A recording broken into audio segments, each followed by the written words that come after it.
Hi, my name is Noam Kimmelman.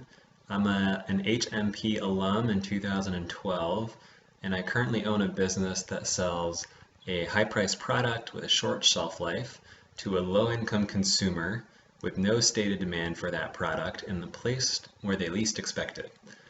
Specifically, I own a business called Fresh Corner Cafe, which works to increase access to healthy foods in Detroit by working with corner stores and gas stations and leveraging what they call the fringe food retail network in getting healthier foods out into neighborhoods of Detroit. So the question that I've been grappling with since I've been here since 2011 is which is the bigger piece of the puzzle in the food access problem in Detroit and in other low-income neighborhoods throughout the country? Is it the supply? Is it that there's not enough good healthy food available? Or is it people just don't want the healthy food and there's no demand for it? So obviously it's more complicated than those two simplistic solutions. A lot of it depends on what kind of supply. Is it a high quality supply? Is the product good? Is it consistent? What does the display look like? Is it marketed well? And supply on its own doesn't really mean a lot when you don't talk about the quality of the supply. And then on the demand piece, perhaps there's a demand, but at what price point? And does the price of high quality food, perhaps there's a great demand for it, but people just don't have the money to afford it.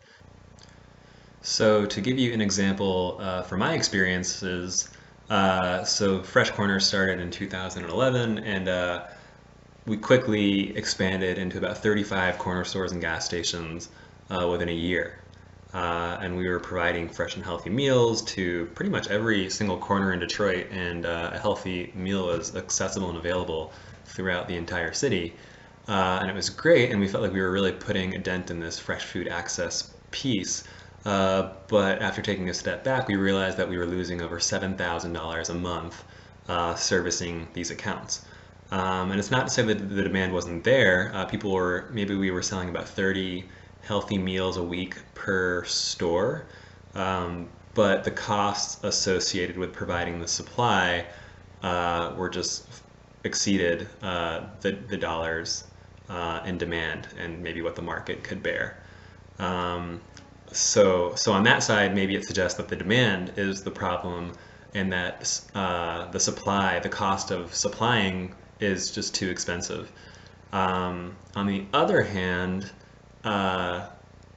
another experience I had was in an after-school program in Southwest Detroit with mostly Latino students, and they decided to build a mango on a stick stand.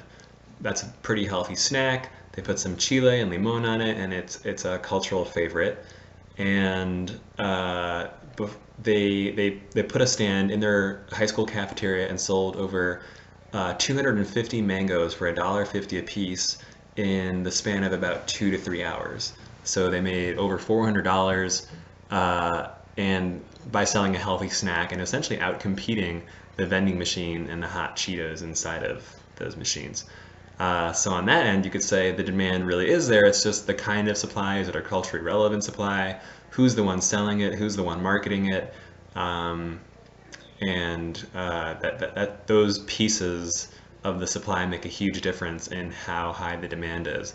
And the cost infrastructure of the supply is also something really important to think about because the supply and demand it's very relative to one another. And the demand is there if you can make the demand is considered there if you can reduce the cost of the supply so that it's lower than the dollars in demand.